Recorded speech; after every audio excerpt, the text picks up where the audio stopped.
Hello दोस्तों, स्वागत है एक बार फिर से आपका मेरे चैनल पे लीगल न्यूज़ 127 पे। दोस्तों, आज की वीडियो में मैं बात करूंगी कि तलाक सेक्शन 13A के अलावा तलाक के कुछ ऐसे आधार बताऊंगी, कुछ ऐसे ग्राउंड बताऊंगी जो जनरल आइडिया या जनरल थॉट है आपके, उसी आधार को आप कुरियलिटी बना के ना तलाक ले सकते हैं। अब आज की डेट में तलाक इतनी गंभीर समस्या हो गई ना, तो कुछ लोग क्या करते हैं, तलाक डाल तो देते हैं, बट फिर ये सोचते हैं अगर हम तलाक दें, फाइल केस करेंगे तो उसमें हमें भारी भरकम रकम देनी पड़ेगी, जिसे हम एलिमनी कहते हैं। सेकंड, दूसरे लोग ये सोचते हैं कि भाई तलाक तो डाल देते हैं, बट ये होता है सालों साल केस चलता रहता है, कोई डिसीजन तो आता नहीं है, इतनी जल्दी तलाक मिलेगा ही नहीं।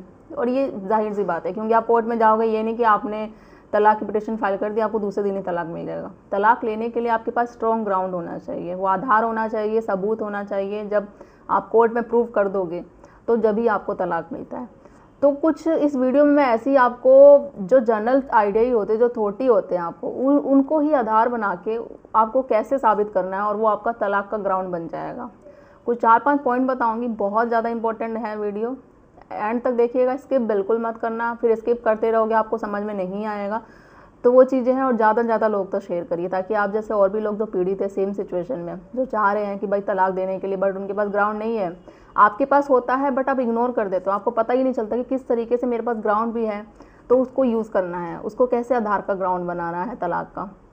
तो चैनल पे आप मेरे नए जुड़े हैं तो चैनल को लाइक करना, शेयर करना, सब्सक्राइब करना बिल्कुल मत भूलिए, साथ ही बेल आइकन दबा दीजिए ताकि आपको टाइम से मेरी वीडियो की नोटिफिकेशन सबसे पहले मिलती रहे। अब दोस्तों देखो, तलाक तो आपको पता ही है कि जब हस्बैंड वाइफ में डिस्प्यूट होता है, साथ में नहीं बन रही है, लड़ाई झगड़ा हो रहा है, तो भाई लोग अब हस्बैंड वाइफ केस पहुंच जाते हैं। यहाँ 1 महीने की शादी होती है, मतलब मैं मानूंगा लव मैरिज भी, अरेंज तो छोड़ो, लव मैरिज में भी 1 महीने शादी होती है, नहीं होता दूसरे दिन ही कोर्ट, तू मेरी बात नहीं मान रहा, तू मेरी बात नहीं मान रही, लोग दोनों को एक अंडरस्टैंडिंग नहीं होती है, तो सिचुएशन में कोर्ट पहुंच जाते हैं। मतलब अब आम हो गया है ये तलाक लेना लोगों के लिए, हस्बैंड वाइफ के लिए। अब देखो, जब वाइफ लड़ाई होती है ना हस्बैंड वाइफ में, जब वाइफ छोड़ के चली जाती है तो वो एक तरीके से ना अपने आप को एक स्वतंत्र फील करने लगती है कि मतलब बिल्कुल तरीके से अब मैं फ्रीडम हूँ, मुझे कोई रोक टोक नहीं होगी, मैं मतलब पूरी तरीके से आज़ाद हो चुकी हूँ। तो इस सिचुएशन में क्या करती है, कभी महिला है वो किसी रिलेशन में भी आ जाती है, जैसे हम एडल्ट्री कहते हैं, मतलब और किसी के, भाई अब तो मैंने पति को छोड़ दिया है, अब मैं अपना जीवन दोबारा और किसी के साथ भी कर सकती हूँ, इस चक्कर में वो न्यू फ्रेंड बनाते हैं, जो भी है अपने आप को पूरी तरीके से स्वतंत्र समझती है। तो जब आपको पता चलता है कि आपकी वाइफ का, इसमें क्या करना है, आपको सेल्फ इन्वेस्टिगेशन करनी है आपको अपनी खुद, ताकि आप सबूत बना सको और एक आधार बना सको और कोर्ट को दिखा सको। आपको पता चल जाता है कि हाँ भाई पत्नी ऐसे ऐसे उसका अफेयर चल रहा है किसी के साथ, जब से यहाँ से गई है छोड़ के, वो किसी के साथ रिलेशन में है, आपको इन्फॉर्मेशन भी मिली है, आपने सेल्फ इन्वेस्टिगेशन करी तो पता चला, सबूत मिला भी आपको कि हाँ ये सच में है, इसका रिलेशन है किसी से, ठीक है। तो उसी देखो, अडल्ट्री जो है क्राइम तो नहीं है कि क्राइम नहीं माना जाता है, बट ये एक आधार है तलाक लेने का। बट आप जब नॉर्मली जब ऐसे जाके कोर्ट में बोल दोगे कि हाँ मेरी पत्नी का है या मेरे पति का है रिश्ता और किसी का, तो ऐसे कोर्ट नहीं तलाक देगी, आपको सबूत बिल्कुल देना पड़ेगा, कोर्ट में दिखाना पड़ेगा। आपने दिखा दिया, प्रूव कर दिया, तो फिर तलाक लेने से कोई नहीं रोकता, कोर्ट भी फिर आपको तलाक दे देगी। दूसरा है कि जो बच्चों का विजिटेशन राइट होता है, आपकी पत्नी बच्चा लेके चली जाती है, आप मिलने नहीं देती, आपने कोर्ट से विजिटेशन राइट भी आपको मिल गया, कोर्ट ने अलाउ भी कर दिया कि हाँ आप बच्चे से मिल सकते हैं, फ़ोन पे बात कर सकते हैं, इस तरीके से राइट मिलने के बाद भी पत्नी क्या करती है, नहीं मिलने देती है बच्चे से आपको। आप जाओगे घर, मिलने नहीं देगी, दरवाज़ा नहीं खोलेगी, बदतमीजी से बात करेगी, उसके घर वाले अलग बात करेंगे, फ़ोन पे बात करने को बोलोगे तो नहीं। बच्चे को सिखा दिया जाता है, बहला दिया जाता है कि भाई बच्चा खुद भी बात नहीं करे, अगर आ भी जाता है तो वो बोल देता है कि हाँ मैं नहीं बात कर रहा पापा, मैं तो आपसे नफरत करता हूँ। तो इस तरीके से ब्रेन वॉश भी किया जाता है बच्चों को, और ये सच में होता है एग्जैक्टली। तो इसका आप भी, ये बहुत ज़्यादा स्ट्रॉन्ग ग्राउंड है तलाक लेने का। ये सारी चीज़ें को आप क्या करना है, जब आप जाते हो फ़ोन पे बात होती, जो आपके साथ सारा बिहेवियर होता है, बच्चों के साथ राइट मिलने का भी नहीं मिला जाता, बच्चा ऐसे बोलता है, इस तरीके से आपको बोलता है, सारा रिकॉर्ड कर लो, एविडेंस बना लो और इस तरह से कोर्ट में आप पेश कर दो। पूरा आपको ना एग्रेसिव मोड में रहना है हमेशा इस सिचुएशन में, कि देखो कोर्ट में मैंने विजिटेशन राइट भी लिया, पैसे भी दे रहा हूँ बच्चे के आधार पर, ये बच्चे के इस पर पैसे मांग रही है मुझसे और बच्चे को ही मिलने नहीं दे रही है, और हम बच्चा मुझसे ये बोल रहा है मैं तुमसे नफरत करता हूँ, कॉल पे बात नहीं कराती है, फेस टू फेस घर पे जाओ तो नहीं। मतलब आपका हक है एज ए फादर, आपका भी हक बनता है, रिस्पॉन्सिबिलिटी कि आप बच्चे से मिल सके, उसके साथ आप अपना टाइम स्पेंड कर सके। और जो पत्नी वो नहीं करने दे रही है आपको, कोर्ट ने अलाउ कर दिया फिर भी नहीं करने दे रही है, तो ये एक मजबूत ग्राउंड होता है। ये कोर्ट में पेश करोगे, एविडेंस दिखाओगे तो आपको 100% ये आधार हो जाएगा, एक क्रुएल्टी हो जाएगी जिस बेस पे आपको डिवोर्स मिल सकता है। तो मुझे नहीं लगता कि कभी आप लोगों ने ऐसा सोचा भी होगा कि ये चीज़ें भी होती है। इसके अलावा क्या होता है कि आपने देखा होगा जब भी केस वेस चलता है तो पत्नी क्या होता है कोर्ट में हमेशा बन ठन कराती है। वो तो क्या करती है, धीरे धीरे क्या करती है, मांग में सिंदूर लगाना, मंगलसूत्र लगाना, इस तरीके से बंदी कर देती है। जब करवा चौथ वगैरह आता है, आप नॉर्मली उससे बात करो तो कि भाई तू व्रत रख रही है, ये भी है। केस तो चलो लड़ाई झगड़ा चलता रहता है, दोनों अलग है, तो ऐसा नहीं है कि बात नहीं होती, बात भी होती रहती है। अगर ज़्यादा रिश्ता ख़राब ना हुआ हो तो बोल देती है मैं तो रखूँगी नहीं, जब मैं तुम्हारे साथ ही नहीं रखूँ तो व्रत क्यों रखूँगी मैं, ठीक है। और जब कोर्ट में आ रही है तो आप देख रहे हो कि भाई सिंदूर भी नहीं लगा रही है, मंगलसूत्र भी नहीं लगा रही है, आराम से एक अनमैरिड लड़की की तरह घूम रही है। तो इस तरीके से ये बात भी आप कोर्ट में उठाओ कि ये तो मुझे अपना पति मानती नहीं है, ये इस तरीके से रह रही है।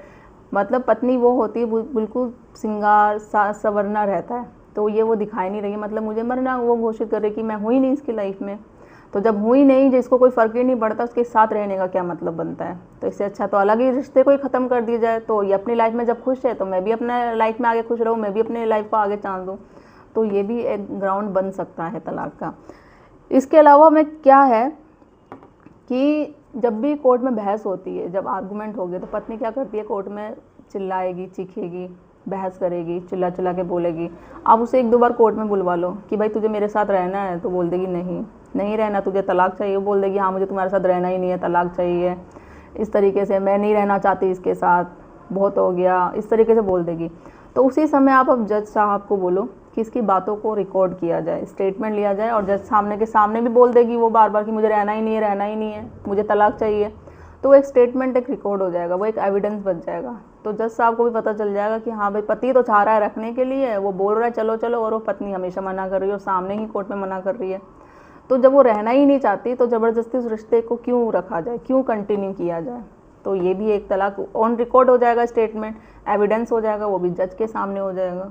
तो ये तलाक हो सकता है। इसके अलावा क्या होता है, जैसे स्त्री जिनकी लिस्ट होती है, आपको पता है मोस्टली जो पत्नी है, जगत स्त्रीलिंग जो लिस्ट होती है वो फेक सबमिट करती है। वो मतलब फेक ही होती है, बनवाती है, फेक होती है, उसमें कोई जीएसटी वगैरह कुछ नहीं होता। तो आप उसकी इन्वेस्टिगेशन करो खुद ही, पता चल जाता है फेक है, कोई जीएसटी नंबर नहीं है, कोई जीएसटी कुछ भी नहीं है, मतलब पूरी तरीके से फेक है। तो आप जाके पता करो, आपको सबूत मिल जाता है, इकट्ठा हो जाता है जीएसटी डिपार्टमेंट से, सारी चीज़ें रिकॉर्ड ले लो, स्टेटमेंट ले लो, तो वो कोर्ट में पेश करो। तो उस आधार पर कि इसने जो कहते हैं ना झूठा केस करने के आधार पर भी आपका डिवोर्स हो सकता है, और ये एक आधार माना जा सकता है, ठीक है। अब इसके अलावा है एक जो एफिडेविट, मैं हमेशा बोलती हूँ जब इनकम एफिडेविट के सबमिट किया जाता है मेंटेनेंस के केस में, तो रजनीश वैश नेहा का जो उसमें मेंशन है ना कि जो भी झूठा बोला जाता है, फॉर एग्जांपल होता क्या है कि पत्नी जॉब कर रही है बट वो बोलती है कि जॉब नहीं कर रही। आपको पता है, आपने इन्वेस्टिगेशन किया, तो इंटरनली ऑफिस वाले भी सपोर्ट करते हैं क्योंकि हाँ भाई ये जॉब नहीं कर रही है, कुछ उसका साथ देते हैं। आपको पता चलता है, किसी भी तरीके से आप पता करो कि इंक्वायरी ले लो कि हाँ भाई जॉब कर रही है, ये कंपनी का नाम है, यहाँ पर है, इस तरीके से वो चीज़ें पता चल गई। एटलीस्ट पीएफ कटता होगा, पीएफ तो आज के डेट में सबका ही करता है, पीएफ डिपार्टमेंट से रिकॉर्ड मंगवा लो। वो कैसे मना कर पाएगी, उस आधार पे कर लो। जो स्त्री धन वाला था, झूठा बिल बनने के उस पर आप 420 का केस कर सकते हैं, और इस आधार पे जब ये झूठ पकड़ी जाती है, भाई वो जॉब कर रही है, पीएफ डिपार्टमेंट से आप रिकॉर्ड मंगवा लेते हैं, 420 का केस, झूठा केस करने के आधार पर 211 का, और झूठ जो माने जो वो ये पकड़ी जाती है 340 का केस कर दो। ये साथ ही साथ मानहानि का केस कर दो, आप इतने सारे केसेस उस पर चढ़ जाएंगे।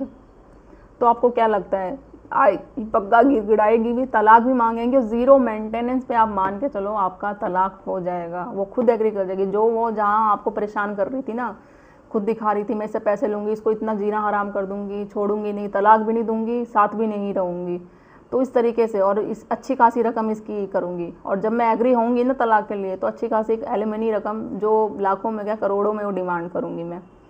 तो वो सब उसके सपने धरे के धरे रह जाएंगे, और आप जैसा चाहोगे आपके अकॉर्डिंग होगा। तो ये एक थॉट है जो बहुत ही कम लोग इस पर गौर करते हैं, और ये स्ट्रॉन्ग ग्राउंड बन सकता है आपका इस आधार पे आप तलाक ले सकते हो। बस आपको एविडेंस बनाना है, डरना नहीं है, कोर्ट भी सामने, जज के सामने भी आपकी बात रखनी है, सब चीज़ें।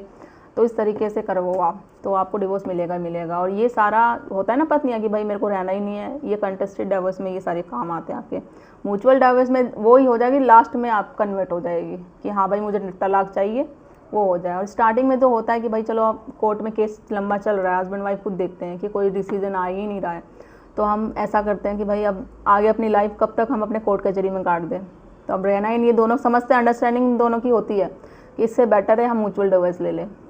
तो वो चीज़ें होती है उस आधार में देखो आपसी सहमति से तलाक हो जाता है। अब जहाँ आता है पत्नी चाहती ही नहीं है तलाक देना, बिल्कुल बस परेशान करके रखा हुआ है पति को, उसके घर वालों को।